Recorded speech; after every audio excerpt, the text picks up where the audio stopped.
And now it's time for the discussion. I would like to call on stage our moderator and Professor Sheila Jasanoff and Dr. Etienne Klein. Please. Thank you.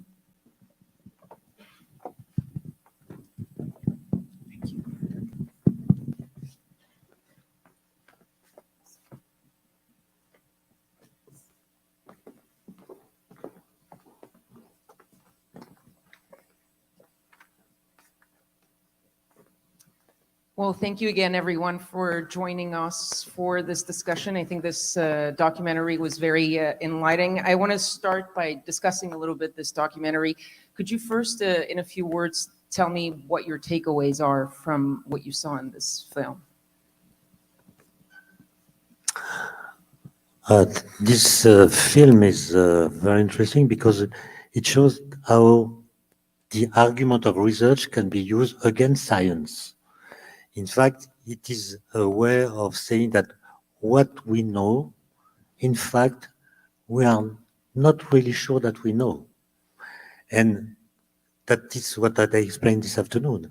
I think that the key lesson of this film is that we have to make a strong difference between science and research. But the problem is that we use the same word, science, to designate science as consolidated and research in progress. Science is a corpus of knowledge who are the good answers to very precise questions.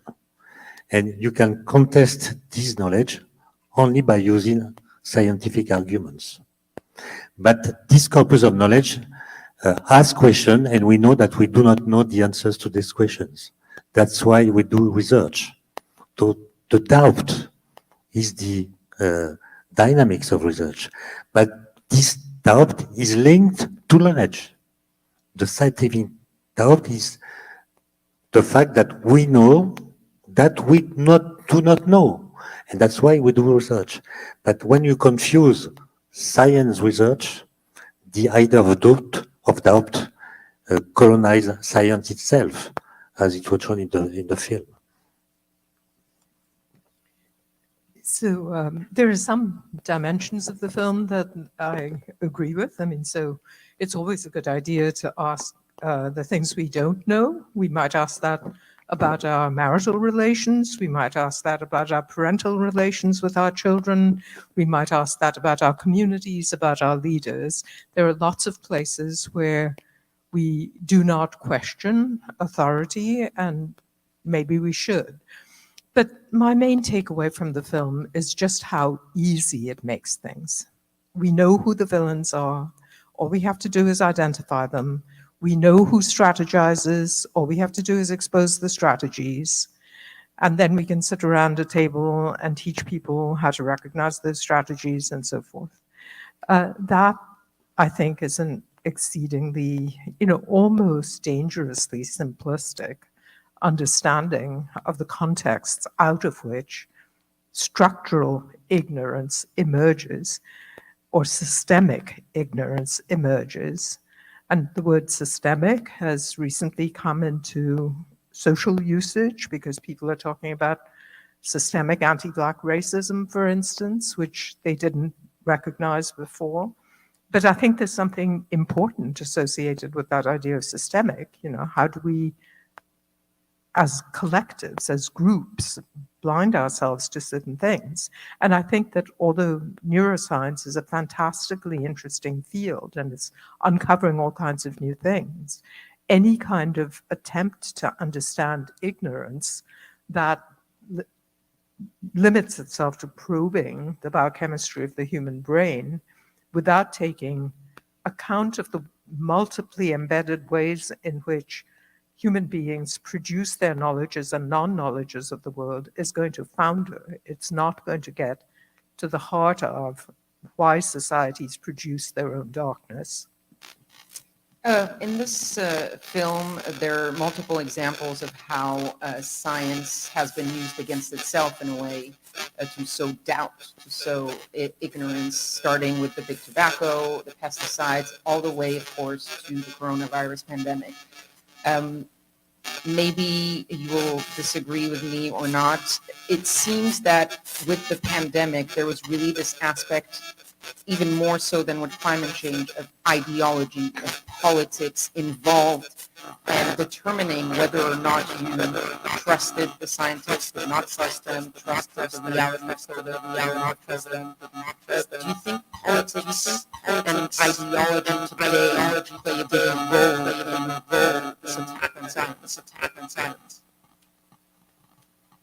So I'm not sure it's a bigger issue, and I'm not sure how I would go about measuring doubt or ideology or bigger, less in the context of climate or tobacco.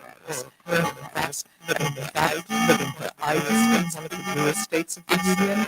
I saw a lot of unquestioning acceptance of various things, and so I perfectly well remember when we all went and got vaccinated, and of course I was at the forefront of those who went and got vaccinated, where everybody felt, for about 6 weeks, the talk of the town was, now I'm invincible. And of course, now I'm moving. A lot of people who had their two shots, the boosters, and now the multiple booster, and are getting COVID, right? I mean, so they were not invincible. I mean, the claims around the vaccine should have been understood in the way that somebody like me, who studies regulatory science, would have understood it in the first place, which is that it is a provisional growth of knowledge that at any given frontier, I mean, people often say, look, yes, science advances, and I thought some of the visuals in this movie were really quite interesting, but people often say it's like a sphere growing, that the surface grows, the surface of ignorance, almost proportionally to the core of understanding. There is something to that metaphor. And I think that, we do ourselves a disservice overclaiming what it is that we know. We should teach people how to understand that for now, this is the best provisional knowledge, but not to start wrapping it up in this sort of absolutist terminology that it is science fighting science. It's not. It's something much more to do with, forces in society. And, I'd like my colleague here to speak from the other side of the Atlantic on this issue, but there's a great deal that I would want to say about how exactly capitalism ties to the production of knowledge that I don't think that this film dug into deeply enough. I noticed that the strategy consisting in creating doubt about scientific results is not used for every kind of scientific results, only for scientific results bringing bad news for industrial or our way of living or thinking. But for example, when we announced the discovery of the Higgs boson or of the gravitational waves, nobody said there is a doubt, because nobody cares about the Higgs boson and gravitational waves. But if the scientific result brings bad news and we don't want to change, then we are able to develop all kinds of intellectual arguments for not believing what we know. We know, but we don't believe. If you take the example of researchers in climate, I know them because they work in the same organism than me, the CEA in France. They say the same thing since 30 years. But in France, they are taking seriously only since this summer, because there were high temperature and so on.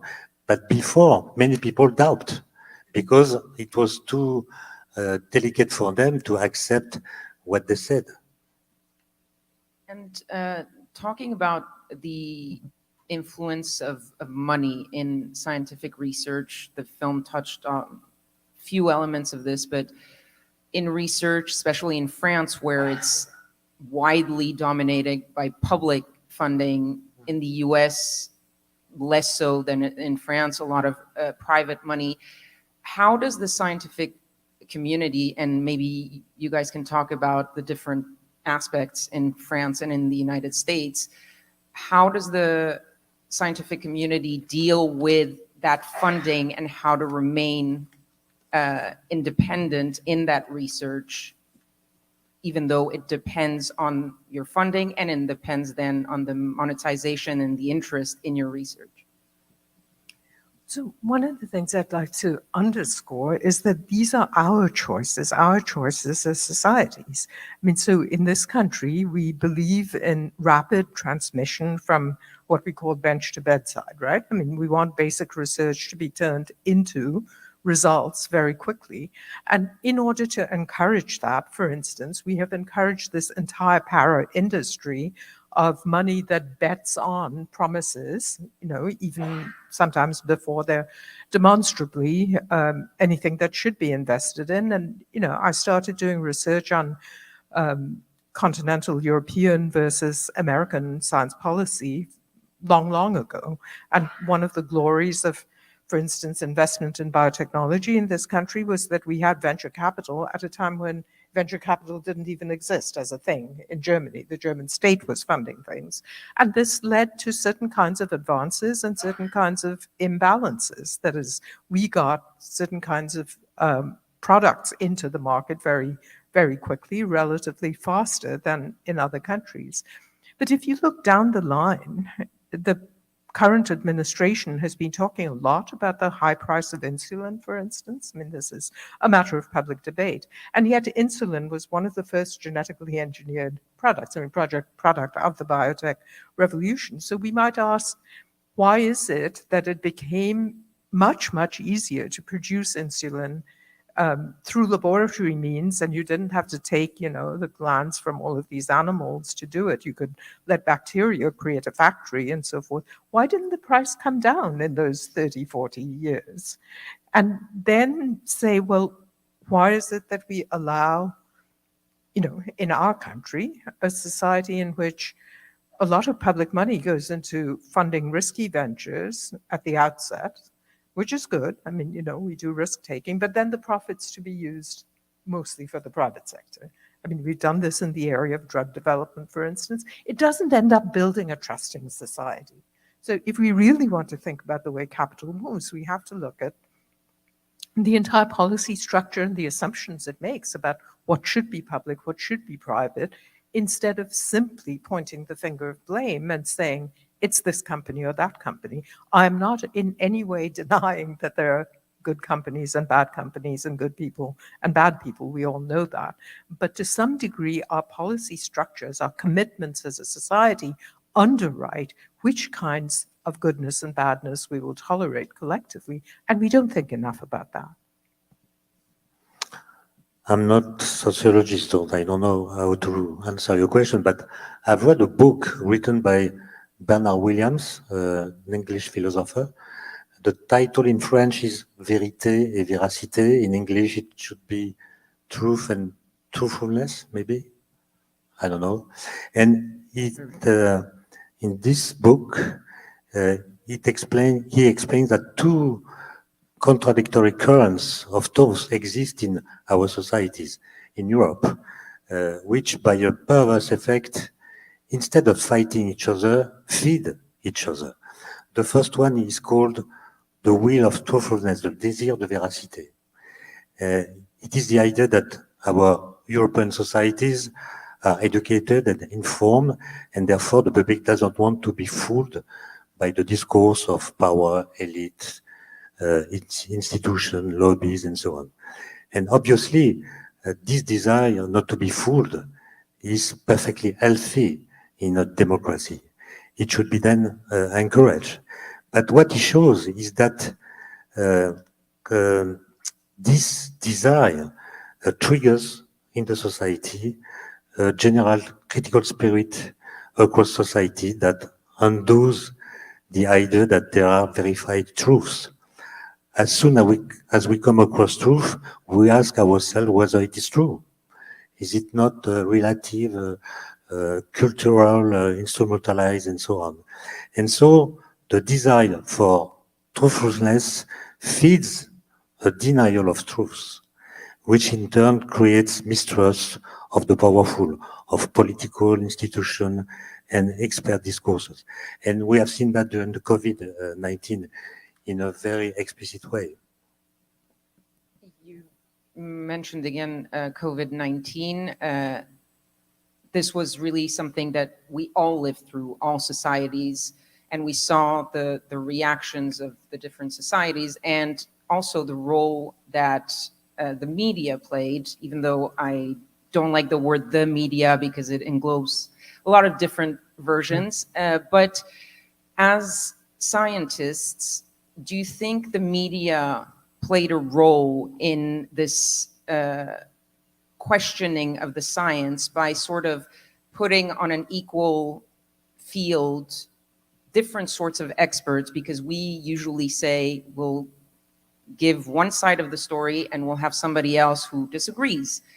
Do you think the media in a way participated in creating that doubt and sowing that doubt by presenting all the different aspects or positions of various experts? And I think it's interesting that in the domain that you know very well, you're reluctant to accept this monolithic characterization of the media, and yet when you turn to science, you're more willing to accept a monolithic characterization, the science. So I don't think it's the science, I think it's many sciences, and I think it's many forms of expertise, and I totally agree that it's many different kinds of media as well. And I think that the doubt and the non-doubt were by no means evenly distributed throughout society, and we shouldn't talk about it that way. We should talk about particular areas of doubt. And in this country, for instance, in America, vaccine hesitancy, a phenomenon that for some reason people started talking about it with the coronavirus, and yet in 2015, long before the pandemic hit, the WHO, the World Health Organization, had already identified vaccine hesitancy as a problem, and it has been around in the policy discourse at least since the turn of the century. The first constitutional case in the United States that was against vaccines, against what I call public health sovereignty, was in 1905. So this is an ongoing sort of hesitancy about vaccines. But in any case, it's well to remember that some of the vaccine hesitancy was with the disenfranchised parts of the population. So it's not just that some, people on the other side of the political spectrum from us, the sensible and the rational, were believing this. It is that there was a socioeconomic patterning as well to whose belief and whose doubt. And I'm reminded of the fact that in the global south, where I've done a lot of research on environmental issues, it is by no means the case that citizens accept the science that is handed down because they see an oppressive state as marching hand in hand with science. And therefore, citizen science is a very live movement in many parts of the world. And, so this sort of alliance between political elites and scientific elites is not something that is taken for granted. And I think that connection of power with doubt is something that one really needs to keep at the forefront of one's social imagination as well.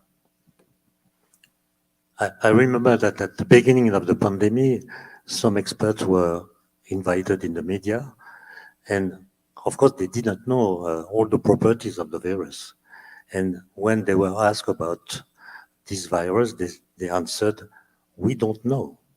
We just don't know. That's why we do research." But when they said that, they were not invited anymore. They were replaced by other people who could answer to every question.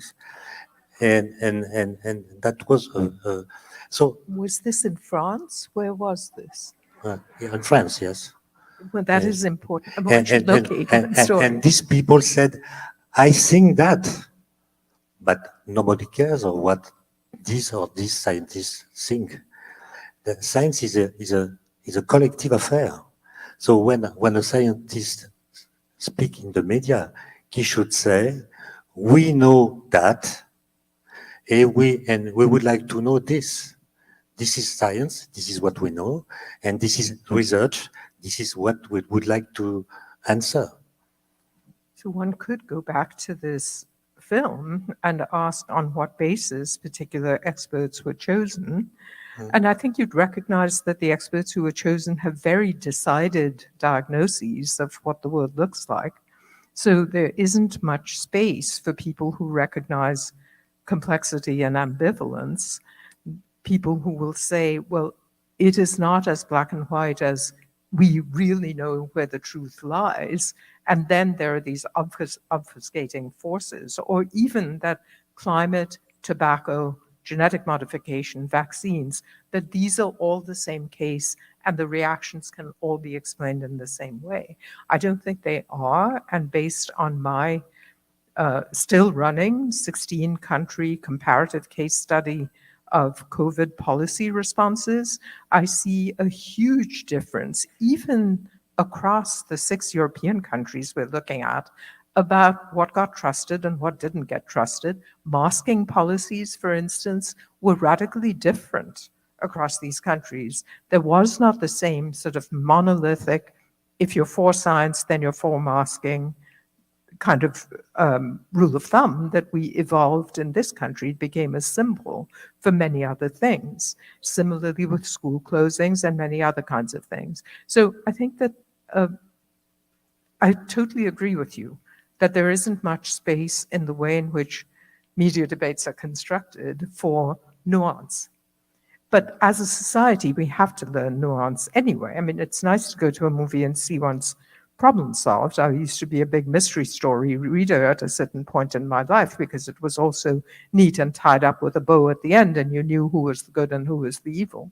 But I wonder whether it serves society well not to have other platforms where one can actually look at the nuance, because I think that we are a gradualist world and not an open and shut, today it's right and tomorrow it's wrong world. Do you think that our society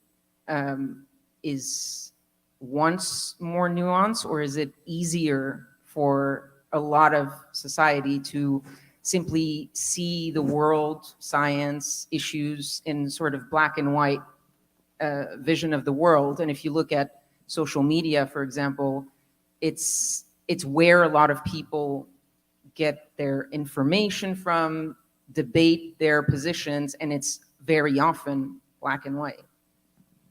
Well, when I'm angry with the world, I absolutely want to see it in black and white, but maybe that's not the state of mind that one ought to operate a polity with.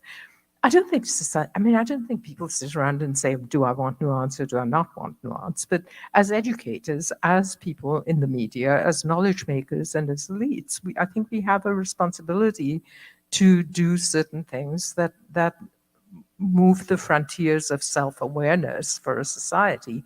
And that, I think, requires people to understand not strategic ignorance, but systemic blindness, which I think is a different thing. Strategic ignorance puts the blame on somebody else who has concealed the facts from me. I'm from India, and a certain major religion had its origin in India, Buddhism.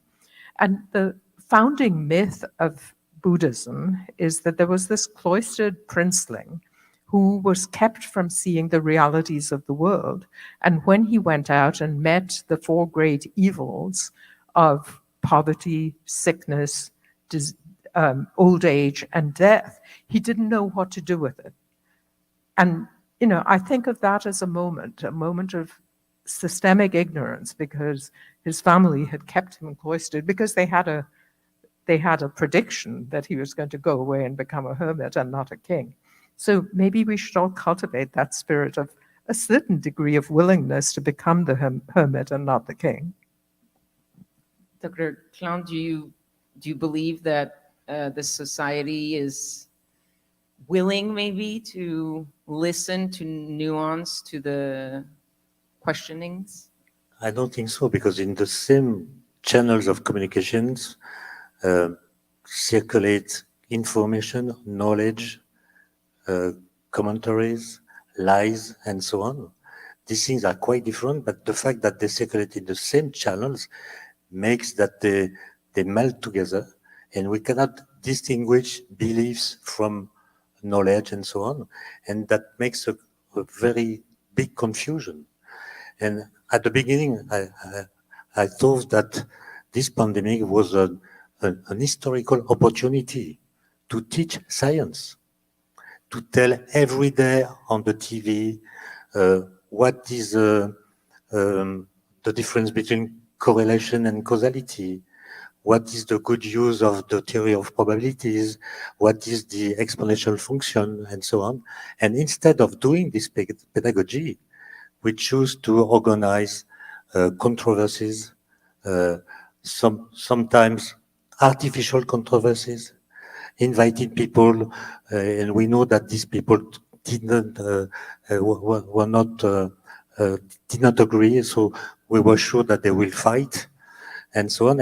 And this, at the end, and it is a positive message, we have understood that the best way to know that we are incompetent is to become competent. I mean, at the beginning, you remember some people said, I'm not a doctor, but this is what we have to do. I'm not a doctor, but this is what we have to do. And this kind of message has disappeared because everybody has understood that this affair is very complicated. And as the time goes, we learn new facts, we become more competent, and then we are less arrogant. If I could just put in a small comment on this, there are many places where all of us, in fact, get presented with uncertainty and we don't seem to mind, the fact that we don't get one truth. Medicine is a perfect case in point. You go for a therapeutic treatment, you are told that the chances are that this is going to work or it isn't going to work, and here are some of the probabilities, and it's expected that we will be able to weigh those choices. I mean, do we want an extreme treatment that has not been tested out, but there's some, data suggesting that it could possibly help you? So I think that the trick is to try to understand where it is that we do accept more nuanced choices, and then why it is that we sometimes go whole hog for certain kinds of things without bothering to get those things tested out. I mean, so why in this country did we need to wait, I don't know how many decades before discerning the opioid crisis for what it was, when the overprescription was happening already for decades? I mean, so why isn't overprescription a thing studied? And why was that not an area of, I don't know, strategic ignorance or what have you? Well, you can say it was about capital, but you could equally well say it was about a society that's impatient to cure pain in a certain way and will not look into, whether one pill is better than two pills or whatever. So, we've decided to make it an identifiable villainy case. But I think, to me, as someone trained in law, those answers where we absolutely know, yeah, this is the blameworthy thing, they are blocks to self-awareness. Why did we allow that to happen? Why did we create the system in which that particular kind of unchallenged thing could grow till it exploded into something tragic? I want to pick up on something that you said, Dr. Klein, about the mix of the commentary, the ideas, the facts, the lies, and of course, one thinks about social media. And I want to discuss very quickly, if you will, what you did with the chorizo prank. So for those who maybe don't know about this, when there was the James Webb Telescope, you tweeted a picture, which was a picture of a chorizo, and ensued virality of Twitter, and it went crazy. But I'll let you explain what happened and what did you mean to do, and were you surprised at the reaction that it got? I took a picture of a slide of chorizo because I had no choice. If you want to make a hoax in astronomy, you have to find something which is circular, orange, or red. So chorizo is the only solution.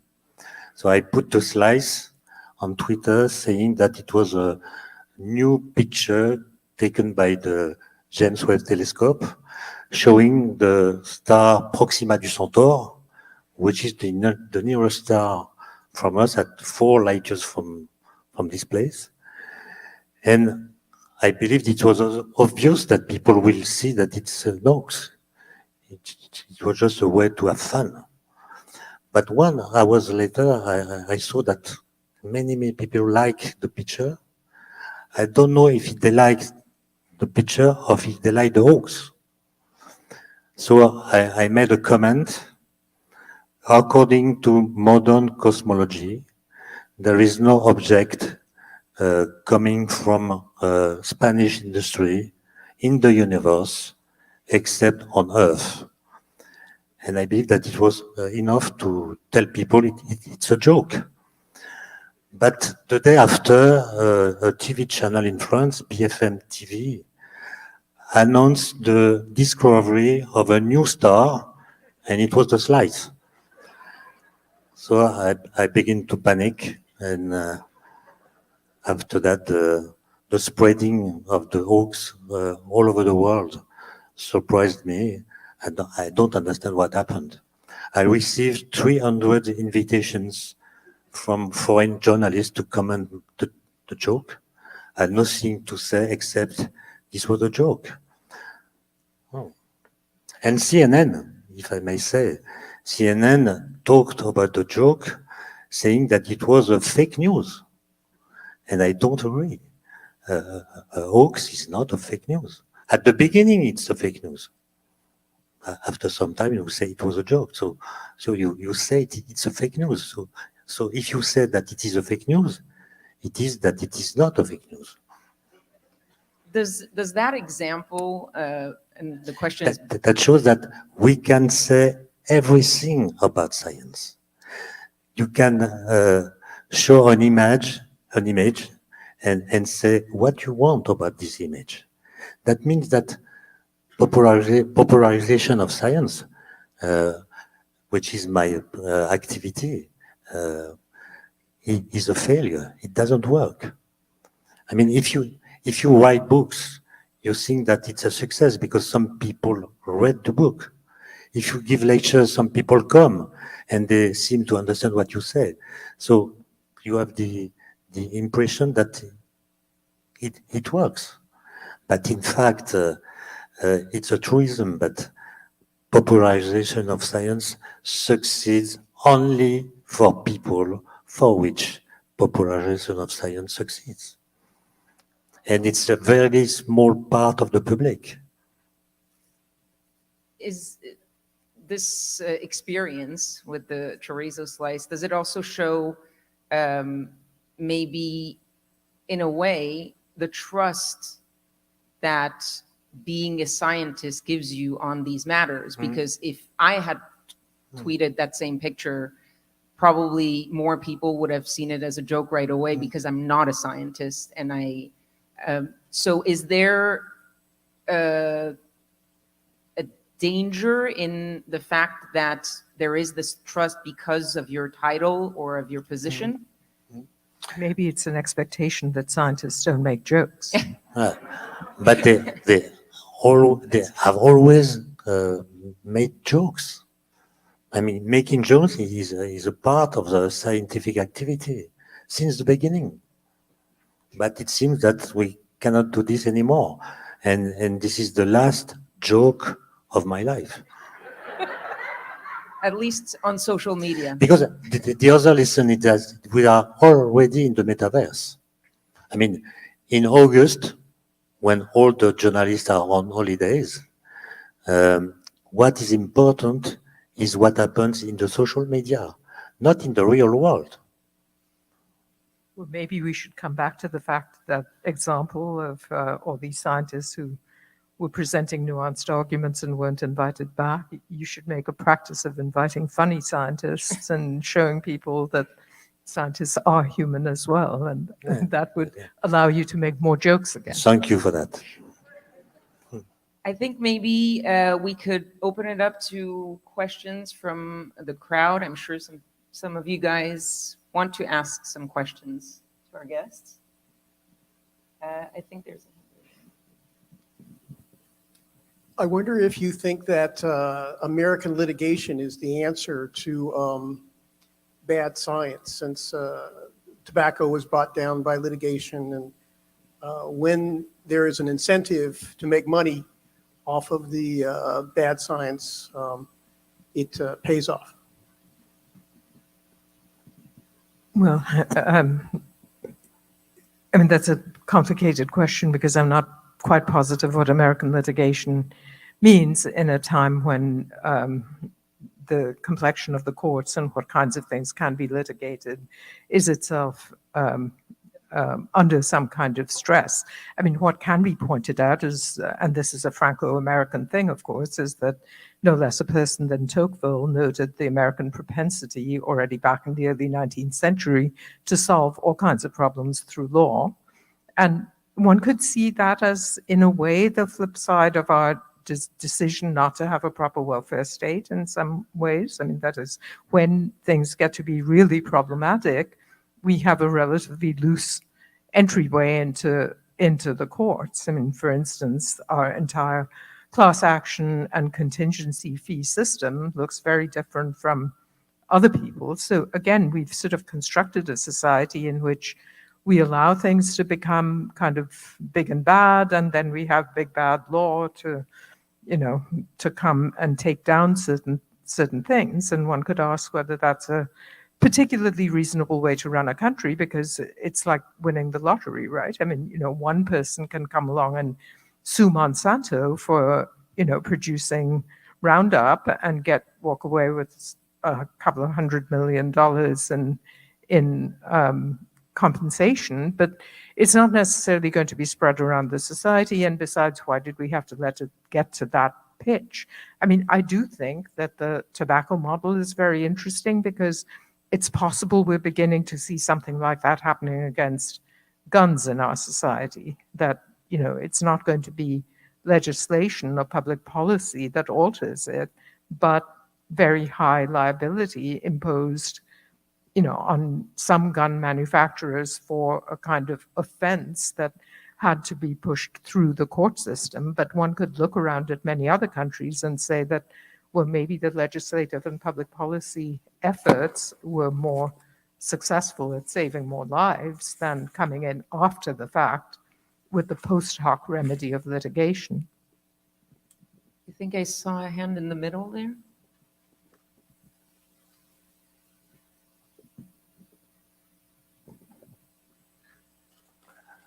Thank you. In a world where overexposure and loudness carries the argument, the scientists are typically seen as very humble presenters because they're always doubting. They do not fully know. Can you address the issue of assertiveness, loudness, overexposure when the information is presented? So he's asking about seeing that scientists are usually people who doubt and who are not as assertive. He's asking about the question of assertiveness, loudness in this society from scientists. In France, when we discuss about, for example, the application of new technology, GMO, nuclear, 5G, and so on, we observe in the public debate a relative decorrelation between activeness and competence. I mean, people who are pro or anti do not need to know precisely the things about which they are pro or anti. For example, if you are against nuclear energy, or if you are for nuclear energy, you do not have to know what makes that nuclear reactor works. Because votre avis, votre opinion is very well defined, so you do not need to learn about it. It's okay for you. The case is over. And that makes that the public debate is quite impossible. We have organized in 2019 a public debate, a national public debate on nuclear waste. in 18 towns, big towns in France. And in fact, it was a fiasco because the public was not there. Nobody came to the meetings. And so it was a discussion between experts and opponents without real discussion. I guess my response would be slightly from a different angle, that this is a ripe place to talk about the relationship between the media and science and public culture and science, because I think that people get picked because they have crisp ways of responding to things, or, I mean, it's not just loudness, it's also the definitiveness. And it's often said in the law courts that lawyers don't like the two-handed scientist, the one who says on the one hand and on the other hand, and they prefer somebody who will come and give a straightforward opinion, which is why you have repeat witnessing by the same small handful of scientists in many types of cases. So I think there's an interaction between what kinds of personalities come to the forefront. It's just that typically we know that about politicians, what makes a good politician, but we live in a culture in which experts are increasingly being put to the same tests and the same kinds of public demonstrations as we classically thought politicians would be held to. If I could just ask you a follow-up about a little bit this topic, with the pandemic specifically, do you think a lot of these scientists who were coming on TV stations or radio stations to talk about this, were they ready for being in the spotlight so much and having to explain in very short bits of time things that were very complicated? Here in America, Dr. Fauci was a hardened soul because he had lived through the AIDS crisis and had seen an enormous amount. I don't think that anybody else was put into the spotlight in quite the same way. I don't know of any other scientist who had "In X We Trust" merch distributed to quite the same extent as Dr. Fauci did. It would be interesting to think about Didier Raoult and the comparison with Dr. Fauci. I mean, that is a particular sort of Franco-American pairing that I thought was quite an interesting phenomenon of the COVID period. There were many different cases, as you know, but Professor Raoult was an example, and to be honest, I don't understand how this was possible. I mean, because he contradicted himself every 2 days, and in my lab and in other labs, we read the articles, the papers that he put on Twitter directly. What we demand to a scientist is not to extract from the human condition, because it's impossible. Scientists, they can lie, they can make mistakes, they can be subjective, they can be influenced, they can be manipulated. What we ask to scientists is, when they have obtained results by their research, they have to present them to other people working on the same question, and accept their comments, their criticism, and so on. That's the only thing that we want the scientists to accept. And Professor Raoult put papers directly on Twitter without discussing with other colleagues. And nobody read the papers, except in my lab. And after 1 week, we saw that the figures were false. It was evident. But he could talk in the media during almost 2 years without being contradicted.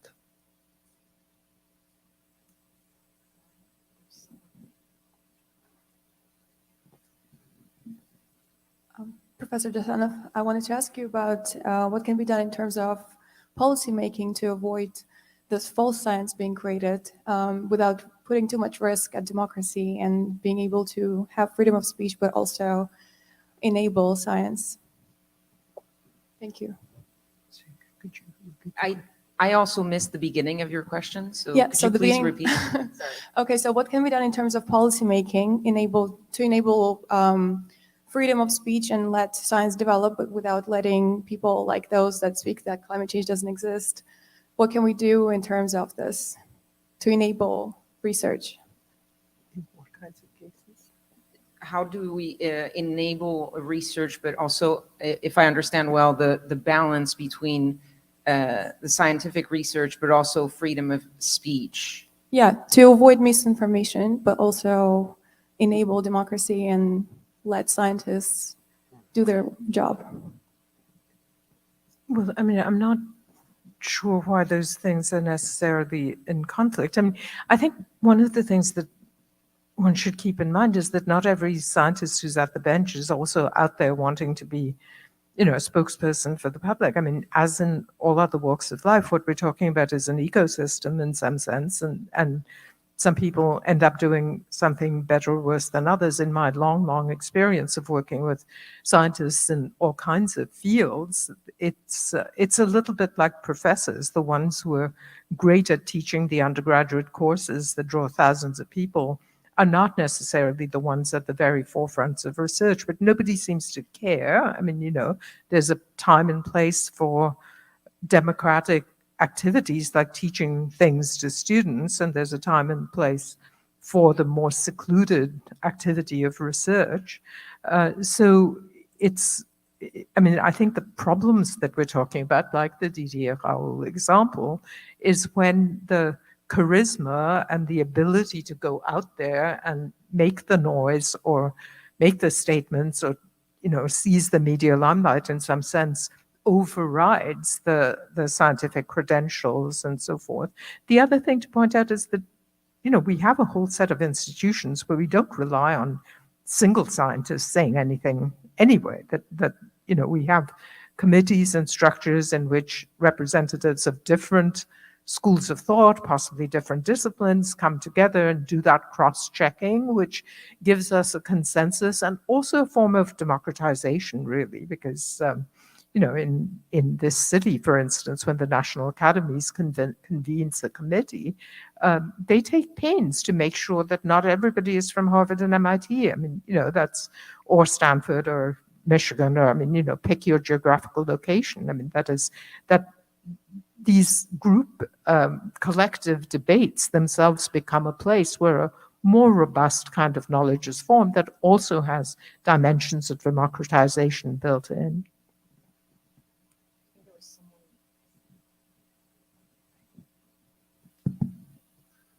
Thank you. I had one quick question. I mean, I hope it's going to be quick. Following the documentary, which was nicely made, nice black and white storytelling, if you don't mind me saying, but I cannot help to have one thought, which is basically one of the key messages is science becoming some sort of new God? That's what I felt, and therefore my question is, as this is not like incompatible, how could we stem science, meaning the difference between research and the knowledge we already have, which was explained by Professor Klein at the beginning, and how do we embrace science and God basically at the same time, for those who believe, of course. Why am I thinking this is because of the nice picture of the cross that we saw in the documentary, but with the bad music behind it. But at the same time, I'm thinking of something that Dr. Klein might be aware of, which are Einstein thoughts on the presence of God within science, which is to explain the explainable, or which is still unexplainable.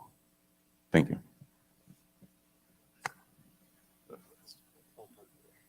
I'm not sure we got your exact question. Okay. I'm going to make it short. How can we use or interpret the concept of God in our today's life and still making the difference with what we call science?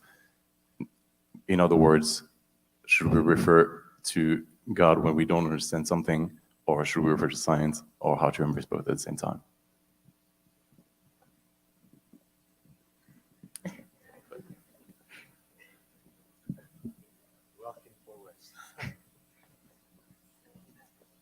to all again. Any thoughts on God, science, knowledge? No? It's a tough question. I'm sorry about this. I mean, so in the life sciences, there is a bit of a confusion about where the purposes of what we do through science come from. And, you know, people who have thought long and hard philosophically have always said that, and also legislatively and otherwise, that finding out how the world is not in and of itself an answer to how we want the world to be, which has traditionally been left to the domain of religion and so forth. There is a tendency in many of the areas of commercial knowledge that I see to override that purposiveness thing and to say, because we can do this and because we can make money doing it, therefore we should do it. And it's not just in the life sciences. I mean, one could look at the huge growth of something like Facebook and the rise of a thing that is now called surveillance capitalism as an outgrowth of, well, we can do it, therefore we should do it, and then, you know, the consequences come later. So the fact that we essentially said people's information is a free good, and whoever has the technological means to collect a lot of it and produce tons and tons of data, therefore they have the right to mine it, therefore they have the right to store it, et cetera, et cetera. It becomes capital. And now, you know, belatedly we're saying, hey, hold on a minute. We didn't mean to give our own mortality over to machines that are going to make us immortal. We didn't want to be in the marketplace as just simply a bag of data and so forth. So I think that some rebalancing between what we find out about the world and how we make judgments about why we want to use the knowledge about the world in certain ways, that rebalancing may very well be in order. Someone in the middle. Okay, yeah. I think it's me first in the front. Yes. Sorry. Coming back to systemic, I have the feeling that often today's scientists are just reacting with technological knowledge, with expert knowledge to the world as it is. The IPCC is monitoring climate, telling politicians to stay below 1.5 degrees. With the COVID, Fauci was there to explain that it's infection, etc. But what I don't see much is scientists and philosophers questioning and coming with a new model of society. Whereas today's world we live in is the result of Enlightenment and 18th century philosophers and thinkers and scientists which shape the social organization, the political organization, the economy, and the science as we know it today. So don't you think that we need a new breed or generation of thinkers, philosophers, scientists that look at the system? And because the system that we live in now was based on the premises that nature was boundless, so that it was plentiful. So don't you think that we need to have the scientists and philosophers rethink the whole system instead of just reacting that the system we live in today? Tough question too. So, yes, I absolutely think you're right that habits of thought that were originally developed in the 18th century need to be revisited and re-understood in the light of where we are now. I wouldn't be completely hopeless about this, though, because I think that in areas of science, different areas of science, there are signs of that kind of movement. I mean, you know, for instance, the whole idea that we now have something called a complexity theory, you know, you might see that as an evolution in the kind of direction that you want to go in. But I think that what could get forgotten there is the deep and profound relationship between who we are as human beings and what we choose to inquire into. So I think that the separation of science and society, which I think this program, this very rich set of offerings that the French embassy has put before us today, is trying to bridge in some way science and democracy, that people in thinking about science, science, science all the time, and what are the problems of science, and how should we be doing the science, and is science undermining itself? They lose track of the fact that there is this thing called society in which everything is embedded, and it's not one society, it's multiple societies. So that learning, the learning of the reciprocity between the science and the society, I think to some degree gets lost if we just want to solve the problems that we see and that the documentary brought us, and of your systematicity as being itself only a scientific problem, not a moral problem, not an ethical problem, not a political problem, not an economic problem. I don't know if we need new thinkers, but I think we need a new, I will call that a new social engineering. I mean that science produces knowledges, but it also produces a new type of uncertainty. I mean, science does not tell us what to do with the new things that it makes possible. For example, science tells you how to do GMOs or how to build a nuclear reactor, but it doesn't say you if you should do this. So we need public debate. And the question is how to organize them, saying the part that we give to experts, the part that we give to public discussion, and the part that we give to political decision. In France, we do not know how to do this. I don't know if it's the same in the States. Well, I do see areas of science where simply the fact that we can do something is taken as a warrant that we should do it, like Right. editing the human genome and In- heritable editing.